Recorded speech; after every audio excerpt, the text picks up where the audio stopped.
Welcome to Woman Meets Motherhood, and today we're going to be talking about contraception, and I'm really excited about this episode because I really want it to be a go-to resource for all women who are considering their contraception options. And so we have on our show a Dr. Emily, who has come all the way from Whips Cross Hospital. So she works there. She's a consultant in HIV and sexual health, and she's also spent time in a HIV clinic in Kenya. So thank you so much, Dr. Emily, for being on the show. Very welcome. Thank you for inviting me. And then we also have Patricia, who is a user of the natural method. So it's really important for us to explore all contraceptive types, and we don't really hear about people who've used the natural method successfully, including myself. I used it, but I now have a 4-year-old.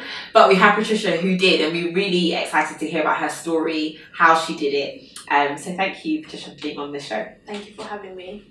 And so actually one fact I found out about contraception in general was that about 80% of the UK use contraception as a form to prevent babies, I assume. And then also, about 47% of women use oral contraception, so that's using the pill and all the ones you put in your mouth. So it seems like the most popular. Yeah. So is that true? Yes, a lot of women choose to use a form of contraception to prevent unwanted pregnancy, and it does vary from place to place, and it also varies with the woman's age. Yeah. And so we find that younger women might use the pill, and then as they get older, they might choose to use longer acting forms of contraception once they're in a stable relationship.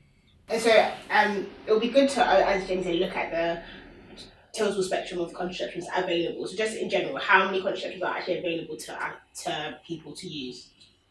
There are about 14 different types of contraception, and we put them in a number of groups. And we would discuss them with women when they came in to discuss contraception. Generally, what we say is there's the barrier methods, and then there's the methods that are user-dependent and then user-independent. Some women choose to go for natural forms of family planning, and that there are different ways of doing that. And recently, we've had an app come on which allows you to measure your temperature and lets you know which days are safe days, green days, or unsafe days, red days. So some women might choose that as well. Okay, so just on that, Patricia, as we said, you are a user experience of natural method. So just be good to hear how you first came to that point of deciding, I'm going to use the natural method, and why. So I got married in the March 2 years ago, this March, and I wasn't sure what contraceptive to use because I didn't have a lot of knowledge about the different kinds. And for me, the thing I heard was more sort of negative impacts on women. And that kind of made me a little bit scared, a little bit weary, and a little bit afraid, and just kind of not knowing what to choose. So then I was talking to someone, and they were like, why don't you try the natural method? And then I was sort of like, oh, what does that entail? And then she kind of just sort of shared her story.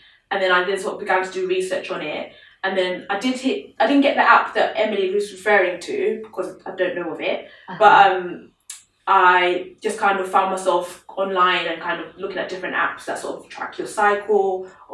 So then I just downloaded one kind of just off the whim, and it kind of tracked my cycle. So as a result of tracking my cycle, I was able to know what days I was fertile and infertile. So then kind of going off of that, I then just sort of worked my sex life based on the cycle, if that makes sense. So on that, I think for some of us who like marry, sometimes you like the spontaneity, the free flow, just you know. So how did you and your partner manage that, and how did your husband, was he okay? Like, you know, sometimes your husband or you just feel like having sex, but then if you know that you're fertile, what did you do to protect yourself on fertile days, and how did it impact your? I think what was good about it is because we both talked about it. Like, we both kind of went on this journey of what contraception are we going to use, because you know, when we got married, it was our first time together, so it was very much like, what should we explore? And he too was of the, I don't want, you know, certain things like invasive, which would be sort of like the coil was quite invasive. Yes. So he was just like, I don't like the idea of that. And then I sort of suffer from migraines, so some things were saying that you get this, and then, you know, the mood swings, and I was a little bit like, I don't know if I want all of that. So then just, you know, us having that open dialogue, we both decided to go on this journey together. So I think once we determined ourselves to go on this journey together, it made it that bit easier because we were constantly talking about like what days were infertile, what days were fertile. So I think what helped is having the app. He too could look at the app and sort of say, babes, you're infertile today, let's go. And I'll be like, yeah, or like I'll be like, babes, I'm infertile. And you kind of knew what that meant, or kind of thing. So if anyway, it probably made sex a bit more exciting, because you know that when we were fertile, we were using condoms. So it's almost like, like some people say, sex with condom doesn't feel the same as without. So I think it kind of gave us the opportunity to sort of toy around with the idea of these are the good days and these are not so good days. So then, if anything, it made it exciting, because it was almost like, I don't know, it was almost like you can or you can't. I don't know, it's really weird. But it didn't stop it, because there was always the option of using a condom when we were fertile. So it wasn't that we couldn't have sex, it just that meant that we had to plan. We had to plan, yeah. So I actually love that. I love that there had to be such constant communication. Because what I find is that as women, you usually go to the hospital or the GP and it's just you. You wouldn't. It's rare you'd be like, "Oh, come on, honey, let's go and talk about contraception at GP." You'd go, you sort it out, you come home, you go, "It's done," and they go, "Great." Isn't it? Yeah. But with this method, it's just like there has to be constant conversation, constant communication, even to the point he's looking in your app and telling you when.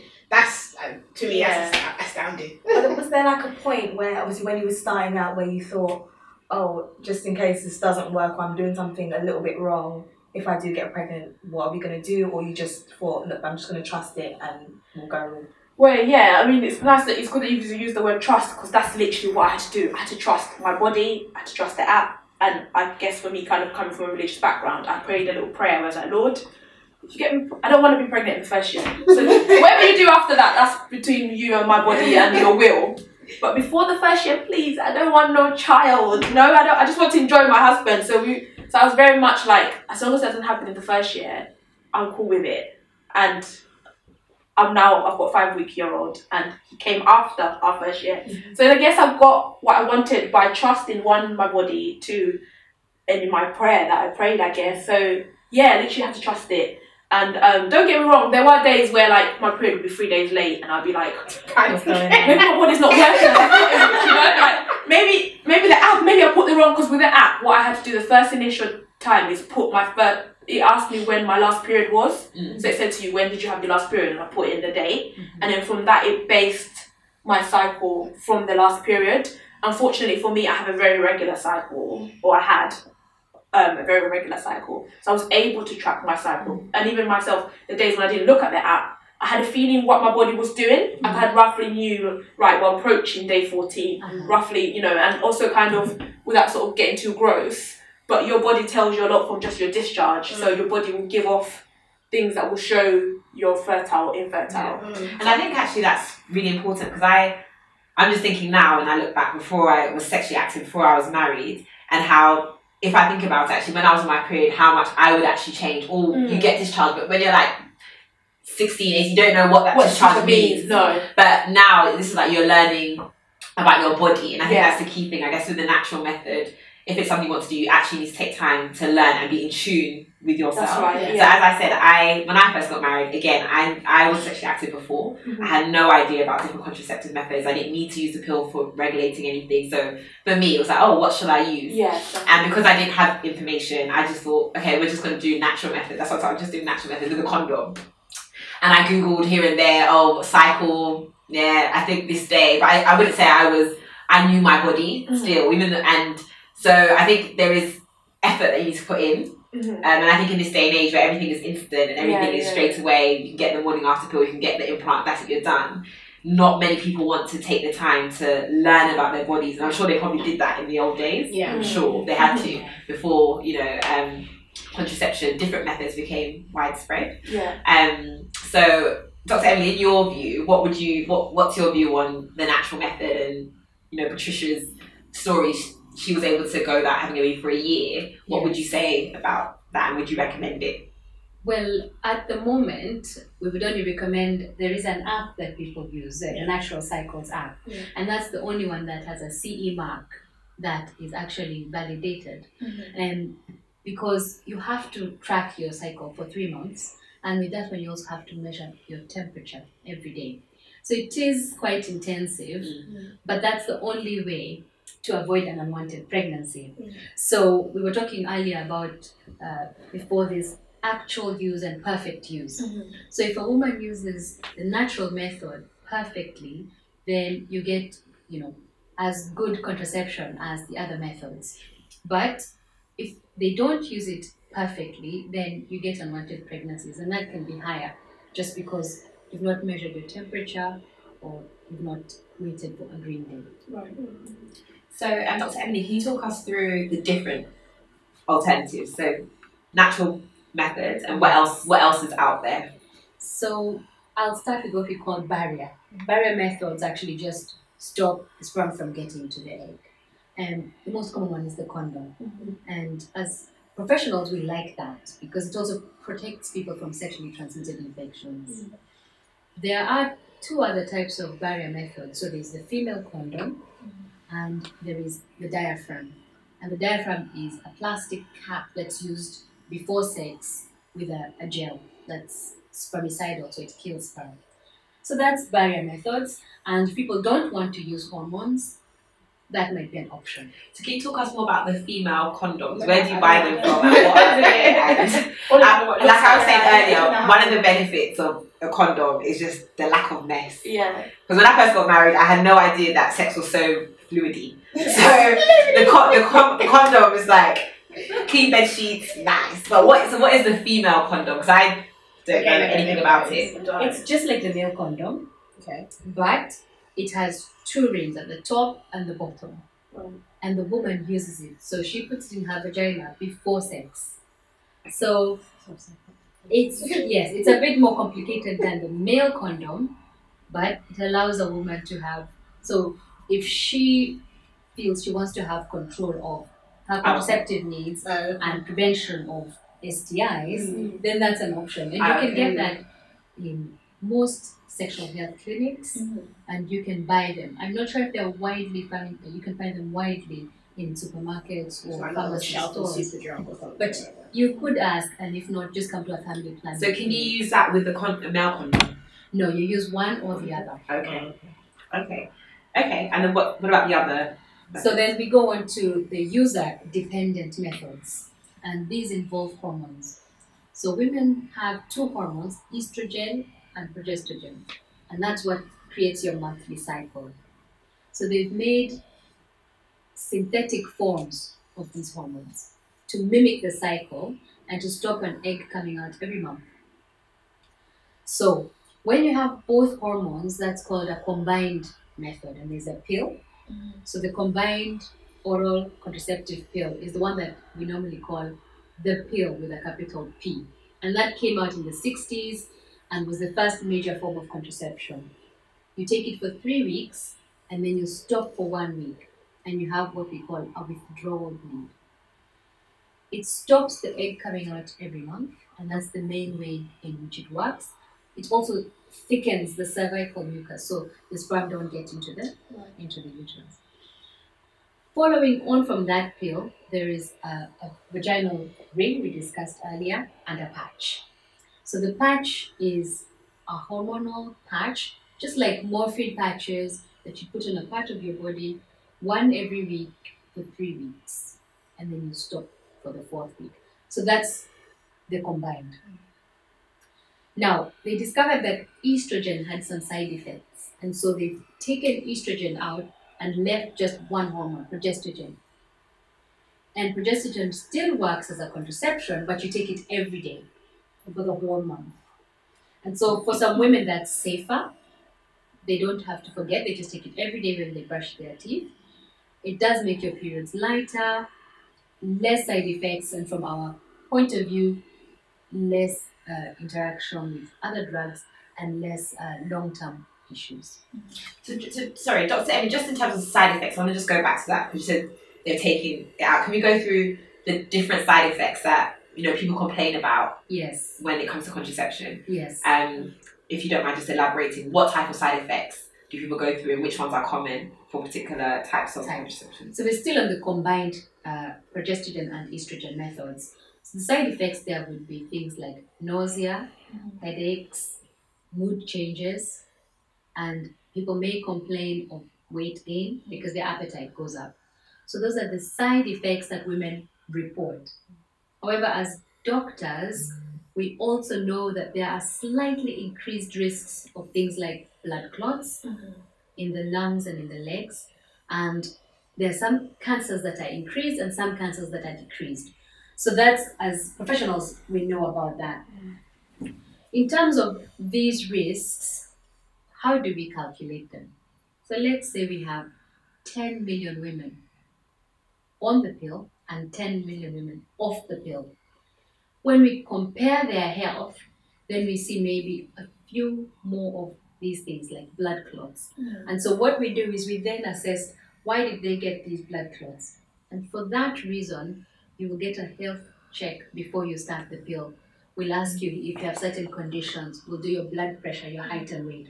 So we remove these risks and we wouldn't give the pill to women who are at high risk. So we do look at that. Okay. Yes, my question was basically around that, and just actually my question was, when you said that they removed estrogen, was it because it had like really bad side effects, or was it just? So these side effects are the same as if you have a pregnancy. So if you have an unwanted pregnancy, you can get these blood clots. So it's this. It's one has to choose. There's nothing that's risk-free. So if you go for the pill, what we do is we go through the list of side effects, and one has to balance what we call benefit versus risk. And so the lady says, actually, I really, really don't want to be pregnant. And then we'll say, okay, let's go through your health. Let's measure your blood pressure, your height and weight, and let's give you the safest form of contraception for you. So a young girl in her 20s with no medical conditions is perfectly safe to take the oral contraceptive pill. As women get older, perhaps if you're a smoker, you measure your weight, then certain risks go up. But the risk of pregnancy also goes up. You know, if she gets pregnant, you know, she might also get those things. So then one again would assess and choose the best form of contraception for the woman. And I think just to remember, just generally as users, the side effects will vary. Even if it lists 10 side effects, you may not experience any of them. You may just have completely normal life. And never to forget that, as someone who, when you go into the GP, here it's like even paracetamol on the packet, it has all these things can happen to you if you take this, but it's rare that someone goes, oh, I felt sick after I took paracetamol. Because, do you know what I mean? So I think just remembering that as well, that even though someone said this XYZ happened to me, doesn't necessarily mean it happened to you. That's right. That's right. And so moving on to the next forms, what else is out there? Yes, so if I move from the progestogen only pill, what has happened is we've now got progestogen in other forms. So we've got it in the Depo-Provera injection. And that's an injection that women get every 3 months as a form of contraception. It works very well.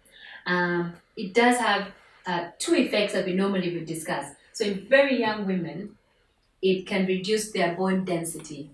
And so if it reduces their bone density, we prefer not to give it to women under 18, but we would if they really needed it.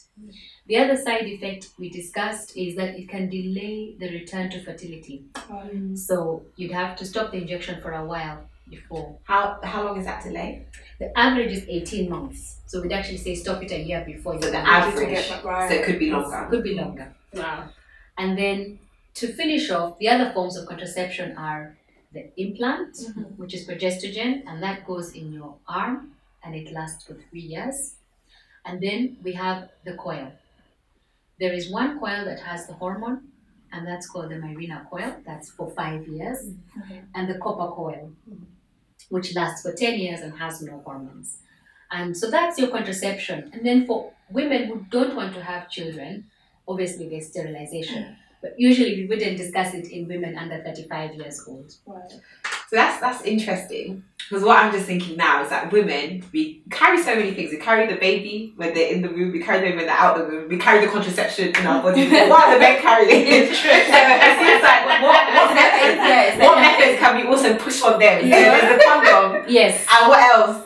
And they sterilization. are investigating a pill for men. Fantastic. But it's still just really... Yeah, because I feel like the load is not shared equally.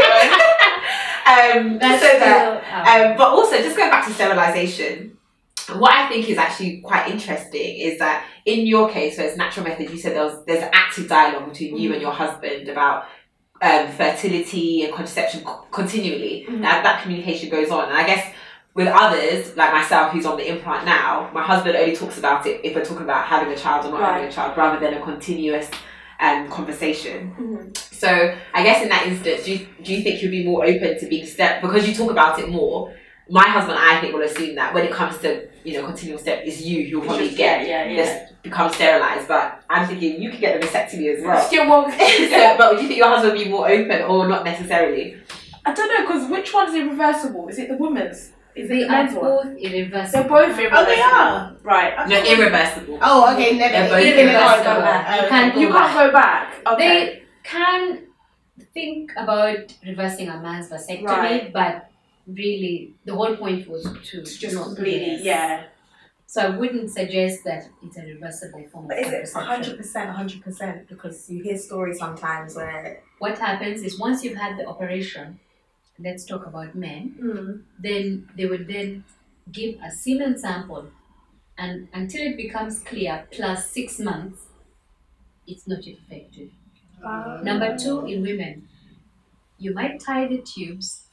Very rarely they may reconnect. Extremely rarely. Extremely rarely. You didn't hear it. So no, it's supposed to be it could be sort of what we call maybe operator error. Once they've done your tubal ligation, we're talking about 100% contraception. But you wouldn't consider that before the age of 35. So a woman would have to discuss it with her GP. How many children does she have? How many children does her partner have? Right. Unfortunately, sometimes people will then meet a new partner, and they might want to reverse. So that's why these are sort of, we would have to look in depth and speak to surgeons. So I really don't want to discuss reversing sterilization. I have a question. I know we're going to wrap up soon, but I have a question. Does breastfeeding protect you from unwanted pregnancies? Because I've been told. I remember after my first child, going to the GP and saying, to be honest, I'm more natural, so I want to use a natural method. I'm 100% breastfeeding. That's a form. Is that full conception? And she basically was like, no, implant pill or whatever. Which one are you choosing? But then I had friends who breastfed and they just did not. They haven't been pregnant. And 8 months strong. Yeah. So is breastfeeding a form of contraception? It's not an official form of contraception. So if we say that all the forms of contraception we've discussed before are 90% and higher, up to 99, some even 99.99% effective, breastfeeding is falling at 70 something, so that is not something we would advocate, because the number of unwanted pregnancies is too high for us to be able to say that. Because I heard that when the first 6 months, if you're exclusively breastfeeding, then it's like 100%, and then as your baby weans or has less milk maybe during the night, that's when it may get more risky, but before then. So yes, that's what they say. The first 6 months, exclusive breastfeeding, but there are failures. And before we finish as well, Patricia, you had your first baby. Congratulations! Thank you. 5 weeks after giving birth, you're a super mom. Thank you.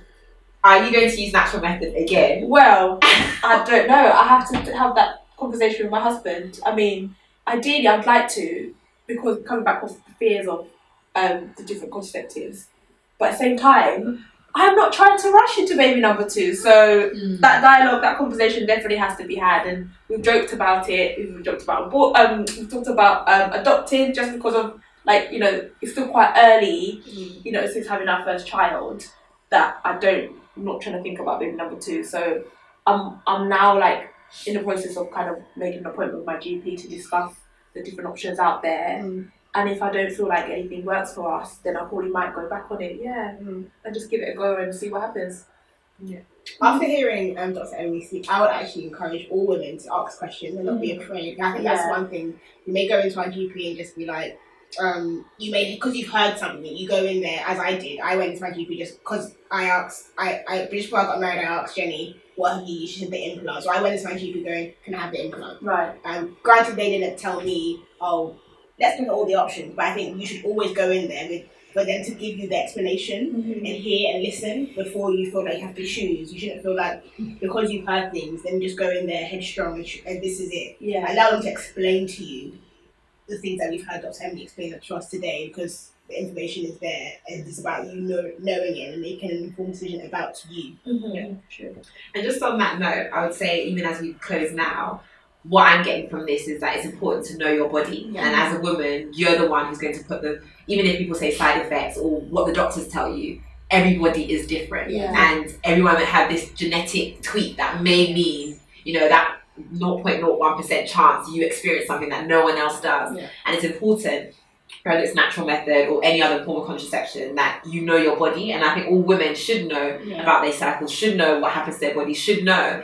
And hopefully this episode will encourage people to learn, be more informed. Don't be afraid. Don't be afraid to ask the right questions. But keep digging away until you're satisfied that you have an answer that can help you plan your family. So thank you for tuning in. Thank you for our guests. Thank you so much for coming and sharing your knowledge with us. And hopefully, is there any resources that people can go to if they need more information? Yes, there's a very good website, fpa.org.uk. It's the Family Planning Association charity. They've got excellent information on there.